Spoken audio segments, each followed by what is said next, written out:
오늘 우리에게 주실 하나님 말씀은 구약성경 시편 1편입니다. 시편 1편 1절에서 3절 말씀입니다. 산에 가서 두 사람의 나무꾼이 나무를 팹니다. 한 사람이 열심히 쉬지도 않고 도끼날을 나무에 찍어댑니다. 또 한 사람은 찍다가 잠시 쉽니다. 그래서 도끼날을 갈아요.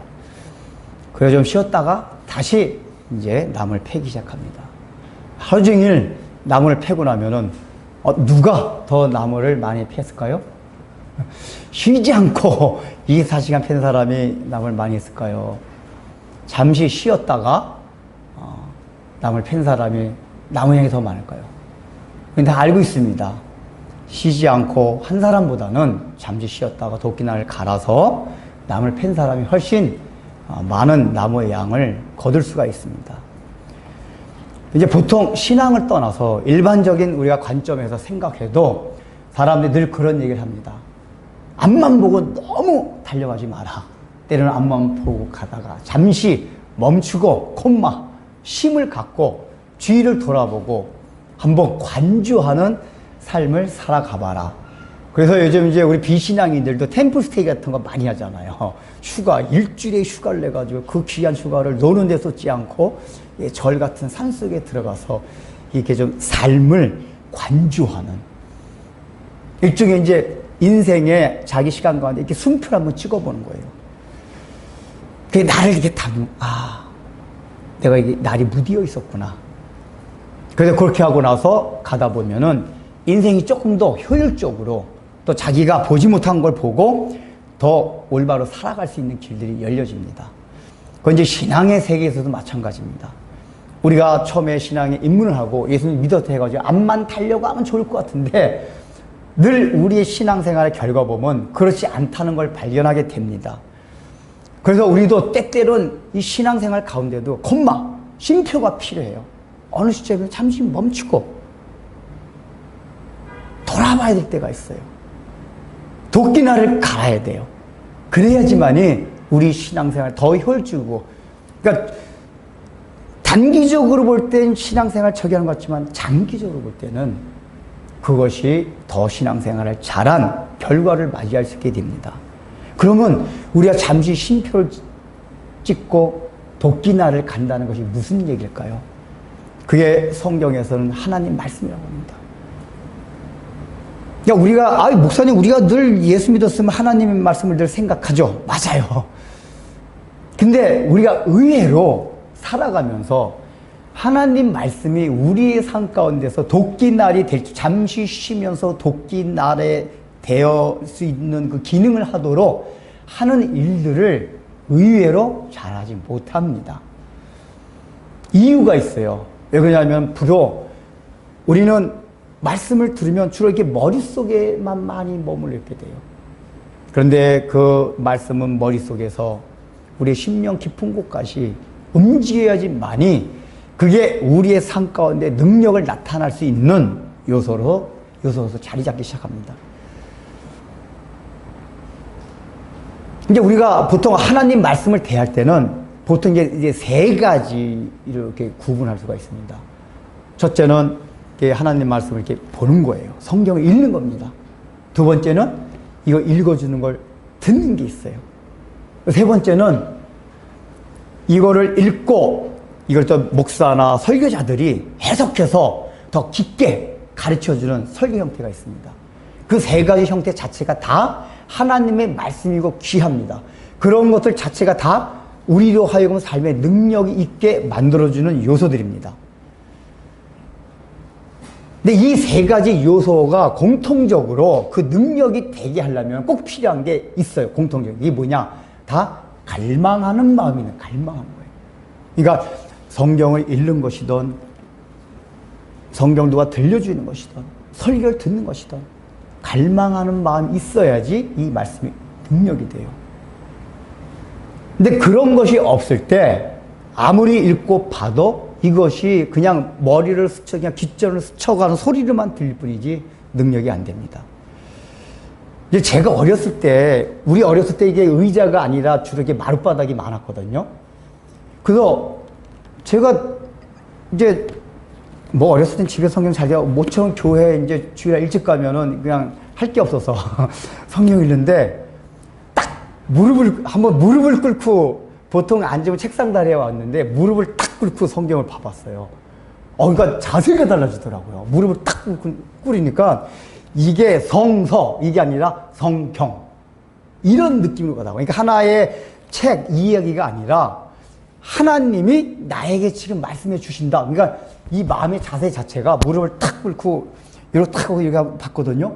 그러니까 그게 달라져요. 그러니까 맨날 보는 말씀인데도 확 각인이 돼서 들어오더라고요. 이게 어릴 때지만은, 성경을 볼 때도, 무릎 꿇고 탁 보면 참 좋구나. 저는 이제 그 전에 기도할 때도 이게 무릎 꿇고 사실 이게 굉장히 다리가 저리긴 한데, 이렇게 무릎 꿇으면 처음에 이렇게 기도가 잘 됐거든요.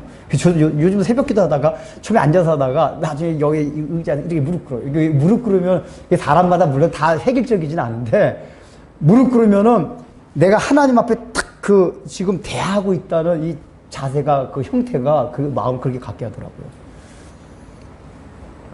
그러니까 그건 자세를 통해서 마음의 자세가 하나님 앞에 말씀을 받아들일 수 있는 상태를 만들어주는 거예요.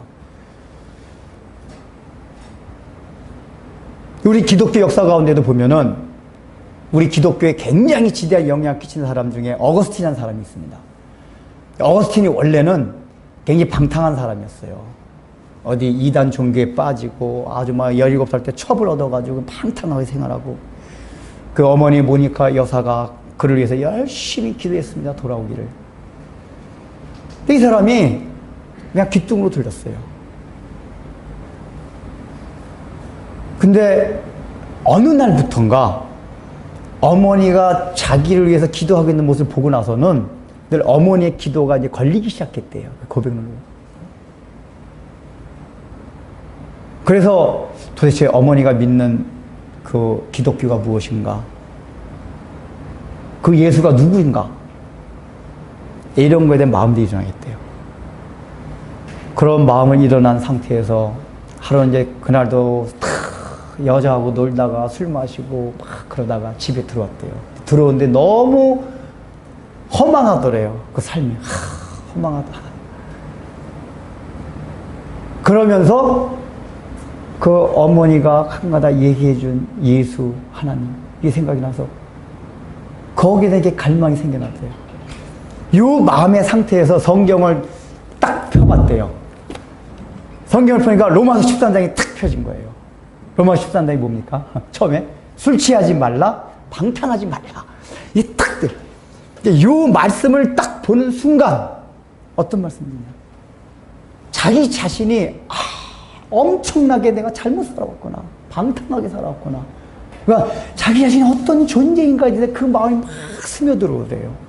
그러니까 원래 어거스틴은 믿었던 종교가 마니교라고 있어요. 마니교. 약간 조로아스터교, 그러니까 이게 이원론적인 그 이제 종교인데, 그런 종교의 분파인 마니교를 믿었는데, 거기서 믿는 신은 우리가 믿는 것 같은 완전한 인격적인 신이 아닙니다. 악신, 선신이 있는데, 우리가 믿는 완전 인격적인 신이 아니에요. 그래서 그런 인격적인 신의 개념이 없고 그걸 안 믿었었는데, 이 술 취하지 말라, 방탕하지 말라는 말씀은 여기서 야 하나님이 계시다, 그래 하나님을 믿으라, 이 얘기가 아니거든요. 근데 그걸 보는 순간 내 자신의 모습이 너무 추하고 더럽고 잘못 살았다, 이게 깨달아지면서 하나님이 보이더래요. 그 어머니가 얘기해준 그 기독교의 인격적인 신이 보이더라는 거예요. 그래서 이제 그 말은 의미는 뭐냐? 하나님을 이게 증명하고 하는 것. 어떤 경우는 변증적으로 해서 증명할 수도 있지만은, 보통은 성경적으로 보면 복음이 자기 자신이 죄인이고 어떤 존재인지를 깨달을 때 하나님이 보이더라고요. 근데 그런 경우가 굉장히 많습니다.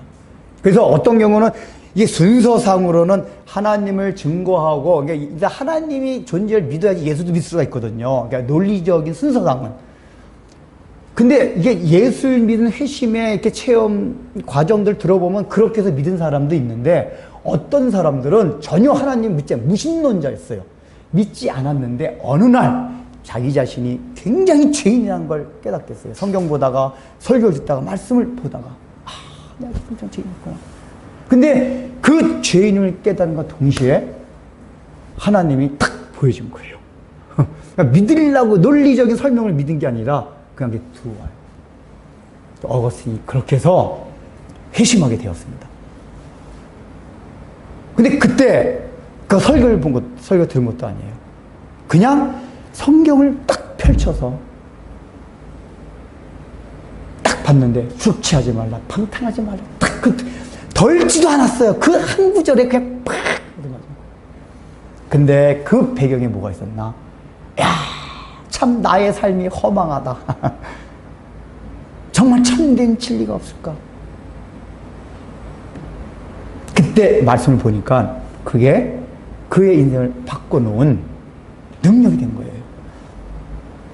그러니까 보는 거든 듣는 거든 설교 듣는 거든 이런 자세가 공통적으로 있어야 합니다. 있어야 해요.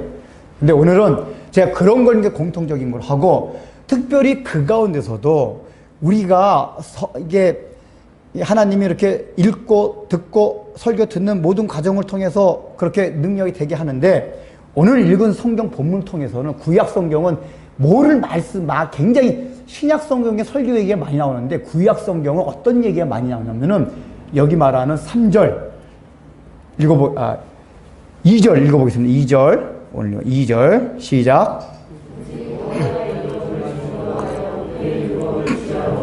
예, 여기서 그리고 그 뒤에 결과가 나와요. 그는 시냇가에 심은 나무가 철을 따라 열매를 맺으며 잎사귀가 마르지 아니한가 같으니 그가 하느니.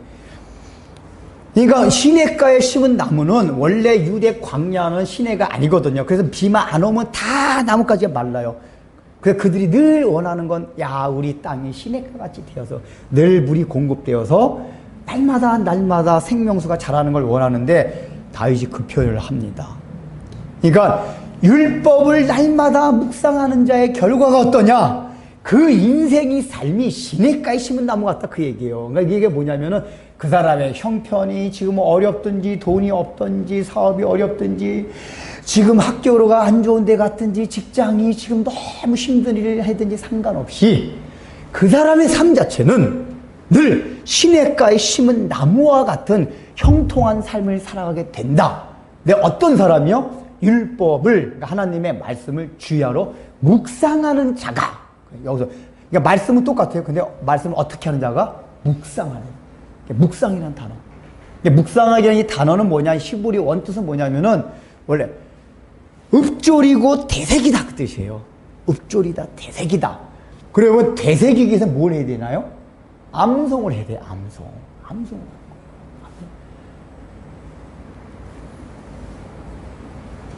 그리고 이게 이제 신약의 헬라어에서 보면은, 영어에서 보면은 이 묵상이라는 게 메디테이션이에요. 메디테이션. 근데 이게 메디테이션의 헬라어 어원이 메르케루스 이렇게 나왔대요. 이게 변해서 메디신, 약이 됐대요. 그러니까 묵상과 약이 연관성이 있다, 그 얘기예요. 그 약이라는 게 무엇입니까? 약은 분명히 효능이 있는 거예요. 우리 질병을 고쳐줄 수 있는 효능이 있는 게 약이에요. 근데 그 약은 손에 들고만 있으면은 약으로서의 기능을 발휘하지 못합니다. 어떻게 해야 되죠? 내가 입에 넣어서 먹어야 돼요. 삼켜야 돼요. 아무리 써도 삼켜야지만이 내 속에서 질병을 고칠 수 있는 효능으로 작용이 됩니다. 그러니까 이 영어적인 의미, 헬라적인 의미는 그걸 내가 받기만 하면 안 되고 약이 대부분 쓰잖아요. 그러니까 어린아이들은 억지로 해서 먹이잖아요. 내가 입에서 넣고서 삼켜야지만이 능력이 된다. 근데 오늘 구약 성경에서 그것이 뭐냐? 그게 그 약이 나에게 들어가서 효능이 되게 하는 게 바로 읊조리고 되새기는 거예요. 그러니까 실제로 유대인들은 늘 구약 성경을 읊조리는 게 오히려 하며 계속 외우는 거예요. 읊조리. 외우게 되면은 내가 이렇게 성경을 들고 다니지 않아도 아무 때나 다니다가 그거를 되새길 수가 있어요. 이제 학자들이 이제 유대인들이 되게 뛰어난 사람이 많잖아요. 특히 학문적으로. 그래서 이제 학자들이 이렇게 연구를 해보면은 왜 유대인들이 이렇게 두뇌가 뛰어날까? 물론 그게 결정적으로 그렇다고 하기는 힘들 수 있지만 보통 추론하는 게 뭐냐면 유대인들의 교육 방식이 뭐냐 하면은 어릴 때부터 토라, 그러니까 토라라는 거는 모세 오경을 말합니다. 창세기부터 신명기까지. 이거를 어릴 때부터 딸딸딸 외우게 해요. 의미도 설명을 안 해줘요. 그냥 계속해서 외우게 해요. 이 사람들이 다 외워요. 근데 이게 외우는 과정 속에서 어떤 메커니즘에 의해서 그런지 모르겠지만은 두뇌를 굉장히 발달되게 하는 그 능력이 있을 것이다. 라고 추론합니다. 근데 이게 이제 유대인뿐만 아니라 이슬람교든 저쪽 이게 뭐 이렇게 불교계통이든 어딘지 상관없이 어릴 때 특별히 경전을 외우게 하는 이쪽 보면 어린아이들이 굉장히 똑똑해져요. 이게 확실히 있어요.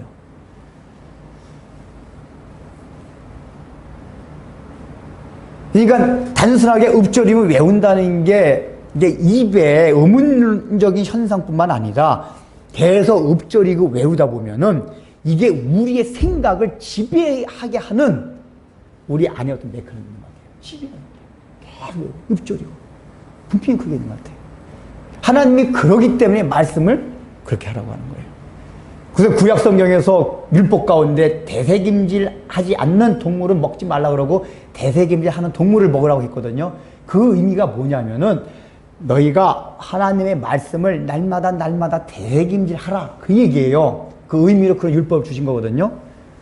왜냐? 대세기지 않으면은 너희가 가나안 사람들과 반드시 동화가 된다 그 얘기예요. 대세겨라. 근데 그 의미로 대세김질하는 동물 먹으라 그 얘기거든요.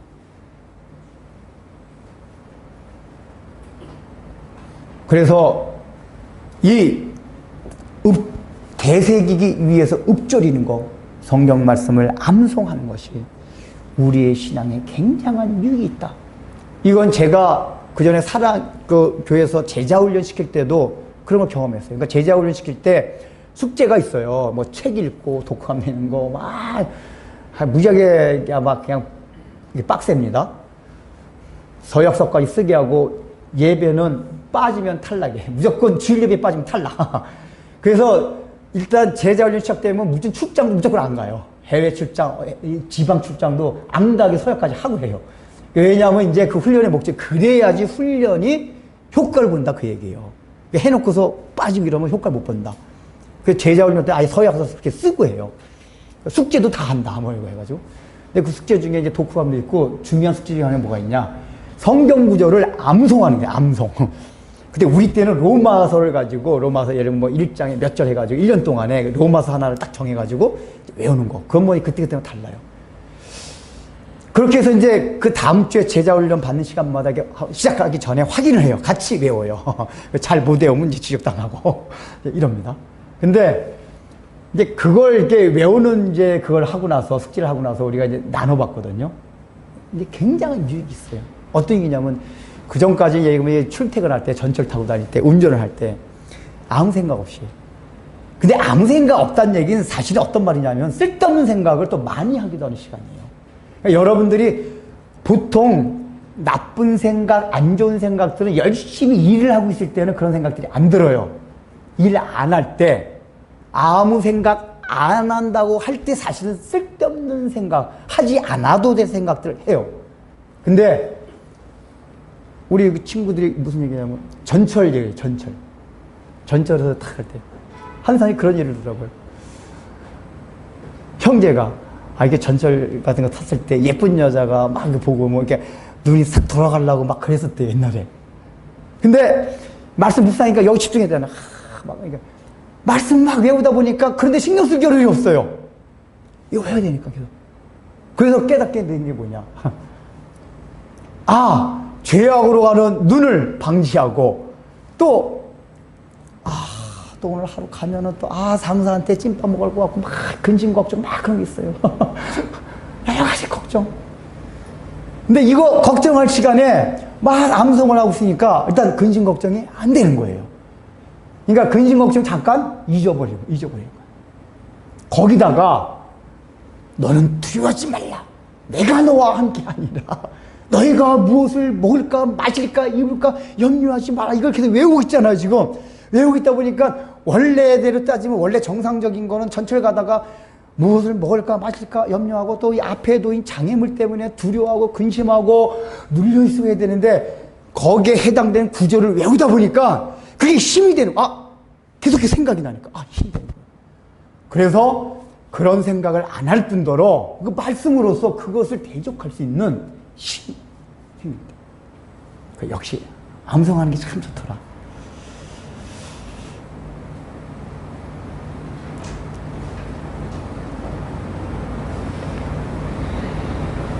그러니까 암송은 결국은 하나님의 말씀을 일상 가운데서 늘 생각하게 할 수 있는 제가 볼 때 가장 좋은 방법이에요.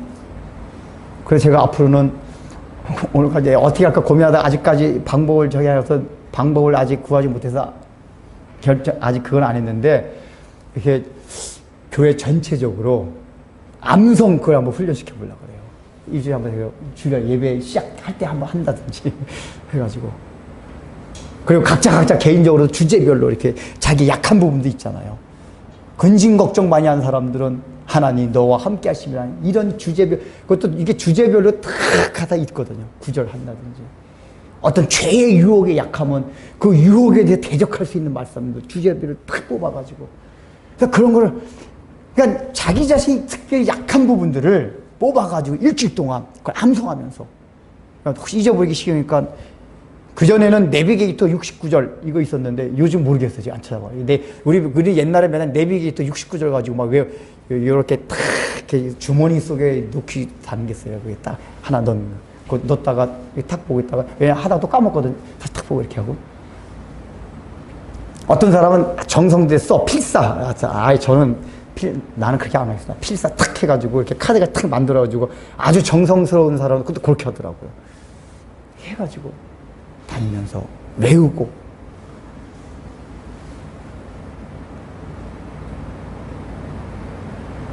물론 저같이 참 기질적으로 외우기 싫어하는 사람도 있어요.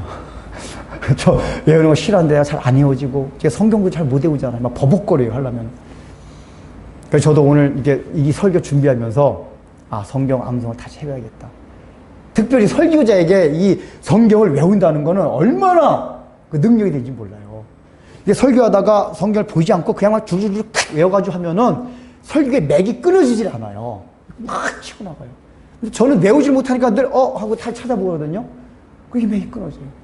우리 옛날에 우리 어렸을 때 목사님 보면 성경 잘 외우셨어요. 요즘은 너무 학문적으로만 연구하다 보니까 성경을 잘 못 외워요. 옛날 목사님들은 학문적으로는 깊지 않았는데 외우는 건 기가 막히게 잘 외웠어요. 제가 막 지금 그냥 쭉 외워서 말씀하세요. 근데 제가 어릴 때 들은 기억으로는 그 목사님의 설교가 굉장히 능력이 있었어요. 뭐 신학적인 깊이 이런 건 없었지만 우리가 그 설교를 듣고 막 변화를 받고 그랬거든요. 그러니까 저도 우리 설교가 어떻게 변화 못 받는 게 내가 성경을 외우지 못해가지고 응? 이런 생각도 해봤어요. 이게 개인적인 삶도 마찬가지고. 여러분들이 오늘부터 이제 다른 거 다 놔두고 제가 오늘 여기다만 초점을 맞추는 거예요. 우리가 여호와의 율법을 날마다 즐거워하여 이게 또 맨날 하다 보면은 즐거워져요. 좀 힘든 것 같은데 안 헤어지면 또 외우고 시간도 잘 가요.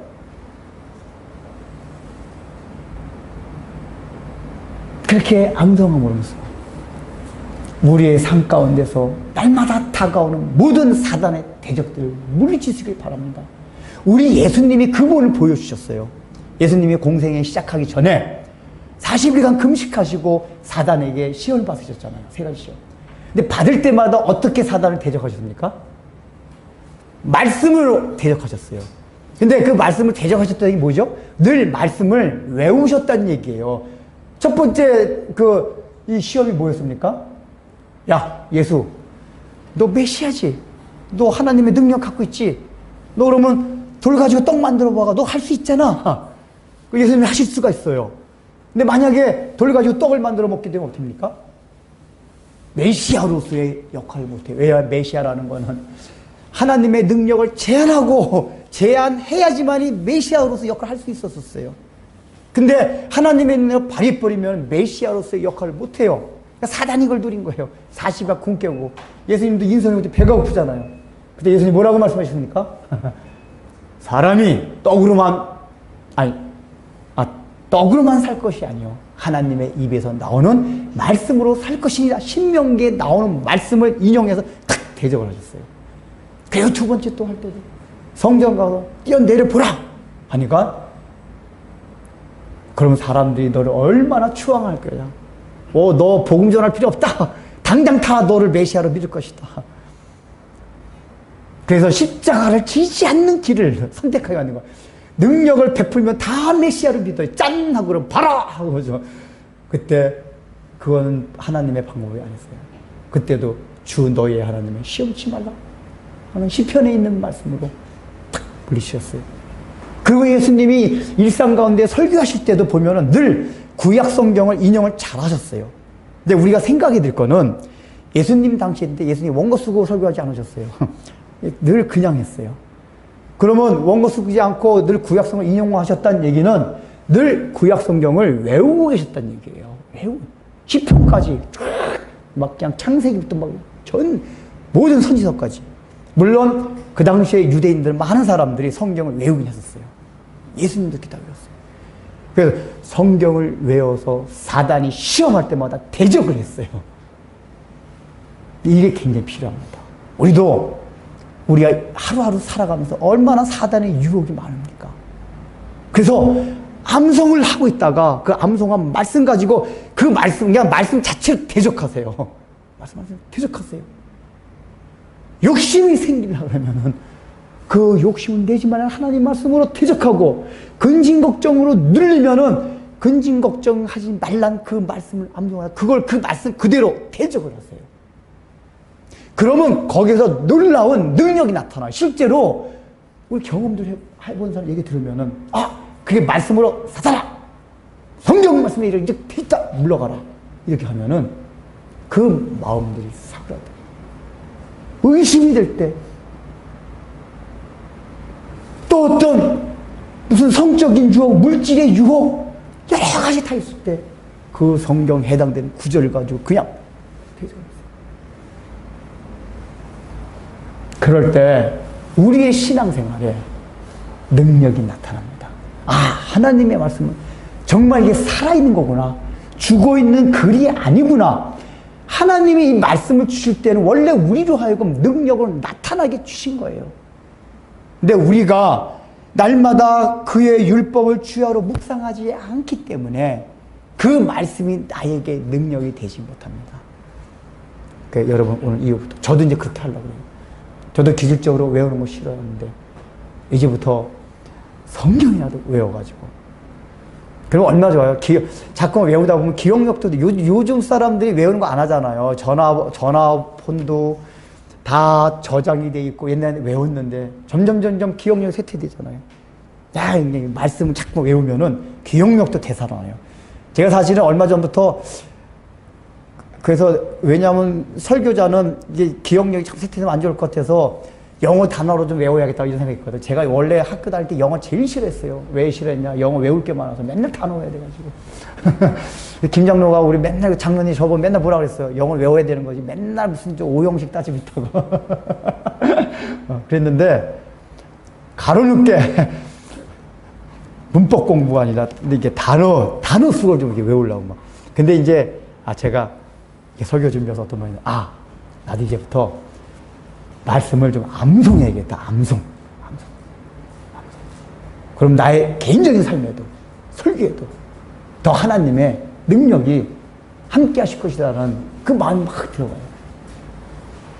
그래, 여러분들도 이제 잠깐 구체적으로 오늘 저녁에 가셔가지고 하여간 여러분들이 어떤 처음부터 하든지 주제별로 하든지 해서 성경을 뽑아가지고 일주일간 하루를 정해가지고 암송하는 훈련을 해보십시오.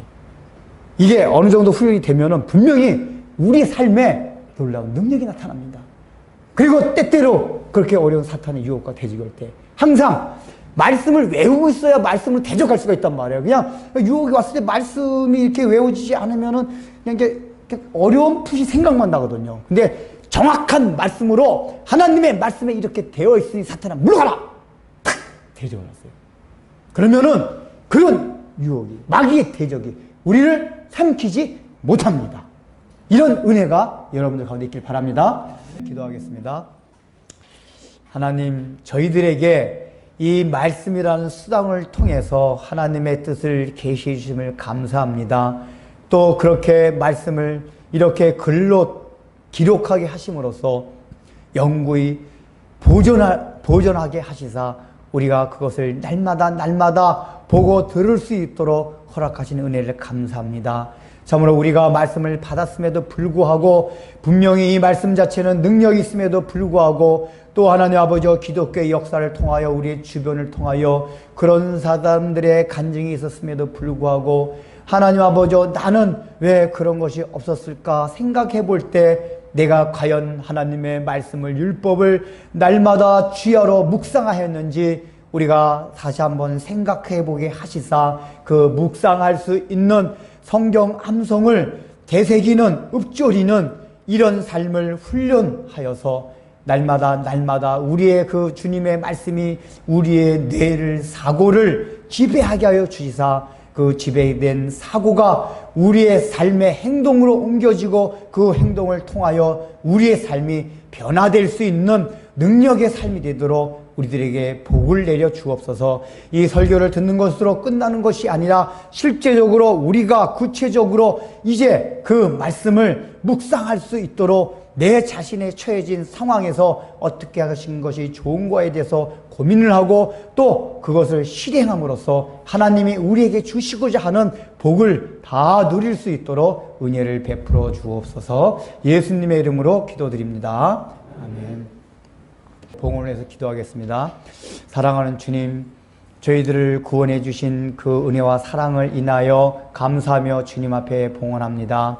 단순하게 이 물질만 드리는 것이 아니라 이제 주님께서 우리에게 베푸신 구원이 우리의 전 생명을 다 주고도 갚을 수 없다는 그 사실을 늘 생각하며 우리의 전 삶을 주님을 위하여 다른 사람을 위하여 살아갈 수 있는, 나만을 위해 살아가지 않는 그런 인생이 될 수 있도록 참된 봉헌의 삶이 될 수 있도록 저희들에게 복과 은혜를 내려 주옵소서. 예수님의 이름으로 기도드립니다. 아멘.